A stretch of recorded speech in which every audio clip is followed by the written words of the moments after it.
एक महत्त्वाची बातमी, मंत्रालयातील अधिकारी आंदोलनाच्या पवित्र्यात असल्याचं पाहायला मिळतंय। अतिरिक्त जिल्हाधिकारी, उपजिल्हाधिकारी आक्रमक झालेले आहेत। 300हून अधिक अधिकारी आंदोलन करणार असल्याचं समोर आलंय। सनदशीर मार्गानं पदोन्नती होत नसल्यानं हे आंदोलन करण्यात येणार असल्याचं समोर आलेलं आहे।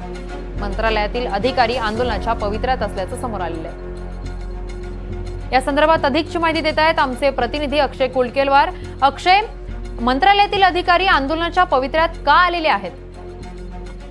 किरण, आपण जर बघितलं तर मंत्रालयामध्ये आणि एकूणच फक्त मंत्रालयातीलच नाही तर राज्यभरातील जे उपजिल्हाधिकारी आणि अतिरिक्त जिल्हाधिकारी थेट नियुक्त म्हणजे अर्थातच एमपीएससी माध्यमातून ज्या अधिकाऱ्यांची नियुक्ती झाली होती त्या अधिकाऱ्यांच्या पदोन्नतीचा मुद्दा गेल्या अनेक वर्षांपासून प्रलंबित आहे आणि या मागणीसाठी वेळोवेळी त्यांच्या माध्यमातून निवेदन देण्यात आलं होतं। मात्र आता हे अधिकारी सनदशीर मार्गाने आंदोलनाच्या पावित्र्यात आहे।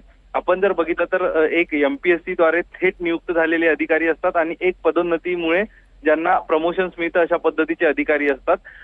प्रमोशन्स मिळणाऱ्या अधिकाऱ्यांची जी पदोन्नतीचा टक्केवारी आहे ती 65% आहे, तर 35% अधिकाऱ्यांना जे थेट भरतीतून आले अशा अधिकाऱ्यांची पदोन्नती होत असते।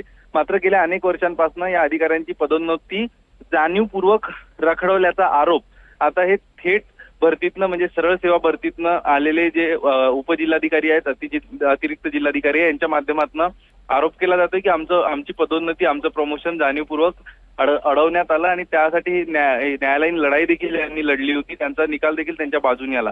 असं असतानाही सरकार पदोन्नती करत नसल्यानं सनदशीर मार्गाने आंदोलन केलं जाणार आहे। सुरुवातीला हे सगळे अधिकारी जे आहेत राज्यभरात 300हून अधिक अधिकाऱ्यांची संख्या आहे। हे अधिकारी प्रत्येक जे पालकमंत्री आहे यांना 14 ऑगस्टला आपापल्या जिल्ह्यामध्ये एक निवेदन देतील।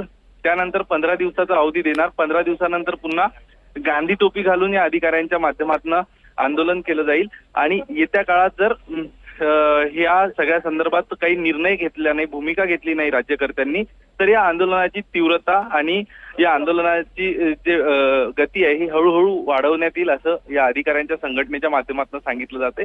तुर्तास शासकीय सेवेत असल्यामुळे कुठल्याही अधिकाऱ्यांनी या सगळ्यावरती थेट भाष्य करणं कॅमेरासमोर टाळलंय।